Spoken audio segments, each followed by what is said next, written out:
Dan gerakan sembahyang ini gerak yang menghimpunkan puasa, gerak yang menghimpunkan haji, gerak yang menghimpunkan sedekah, gerakan yang menghimpunkan segala ibu ibadat.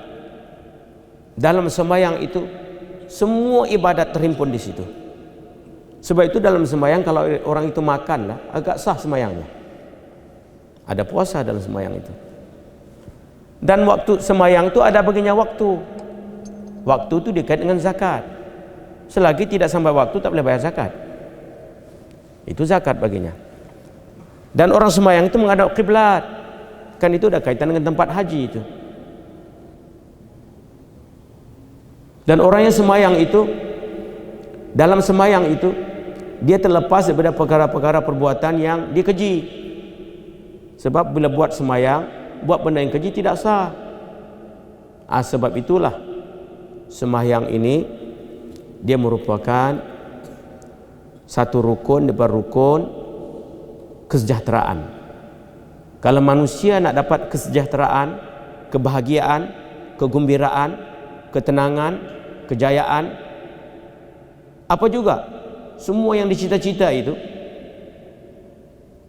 garisan yang dibuat oleh Nabi sallallahu alaihi wasallam supaya manusia itu falahan najahan, untung dan najah dan berjaya.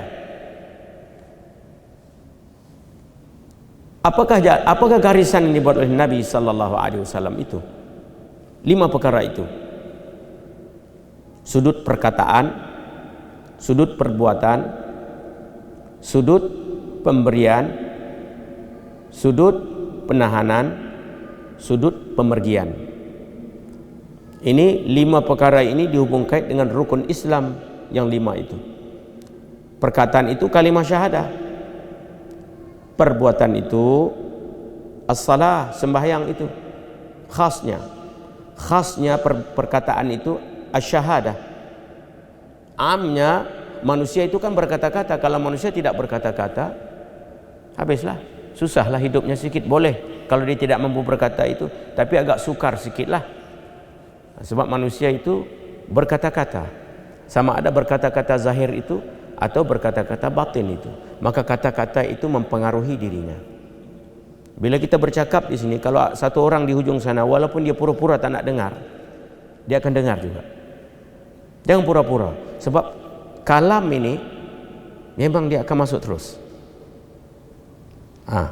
Kalam, manusia dengan kalam ini, manusia dengan berkata-kata, manusia dengan perbuatan, manusia dengan mengalami merasai, manusia dengan pemikiran. Itu semua hubungan rapat, tak boleh dia pura-pura. Allah jadikan naluri fitrah manusia itu begitu.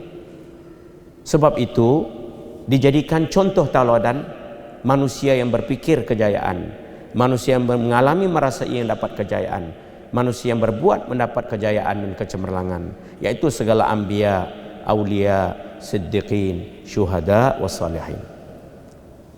Sebab manusia ini datang memberikan penerangan kalam itu, maka melalui penerangan kalam itu yang luas. Sebab kalam ini luas, percakapan ilmu ini luas. Sebab tidak ada ilmu melainkan dengan lughah. Lughah itu bahasa, bahasa itu perkataan. Boleh dapat ilmu tanpa lughah? Tidak ada. Dengan ada lughah itu, lughah ini, bahasa ini dikaitkan dengan ilmu. Wasilah untuk kita berkata-kata menyampaikan risalah itu melalui harafnya, huruf, melalui kalimatnya disusun, dan jadi pada kalimat itu disusunkan jadi kalam. Jadi huruf jadi kalimat, kalimat jadi ayat, ayat itu disusun, maka jadi faham manusia itu. Apabila faham manusia itu, maka jadilah perhubungan. Maka perhubungan manusia dengan manusia, hablum minan nas. Perhubungan manusia dengan Allahu Jalla Jalaluh, hablum minallah. Jalan Nabi sallallahu alaihi wasallam, jalan anbiya, aulia, siddiqin, syuhada wa salihin. Jalan yang menggabungkan di antara dua perhubungan ini sekaligus. Allah, tak ada petunjuk macam itu di dunia ini. Di dunia ini kalau ada petunjuk, dia akan buat satu-satu. Kalau engkau nak berhubung dengan yang tak nampak itu, pergi di sana, corok sana, duduk senyap, putuskan semua sekali. Kalau engkau nak berhubung dengan manusia, pergi berhubung dengan manusia pula. Dia pisahkan terus. Tapi jalan Nabi sallallahu alaihi wasallam, jalan yang unik. Manusia mampu berhubung dengan yang nampak itu, dan hal keadaan di dalam itu mengisbatkan yang tak nampak. Ini tarbiyatun Nabi sallallahu alaihi wasallam. Pendidikan anbiya, aulia, siddiqin, syuhada wa salihin. Pendidikan itu berlaku sekarang ini bulan Ramadan. Sebab bulan Ramadan itu bulan anbiya, aulia, siddiqin, syuhada wa salihin.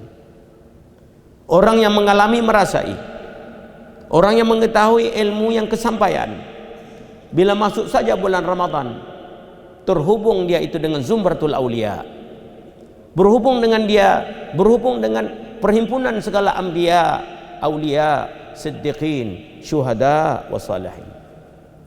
Ini bulannya.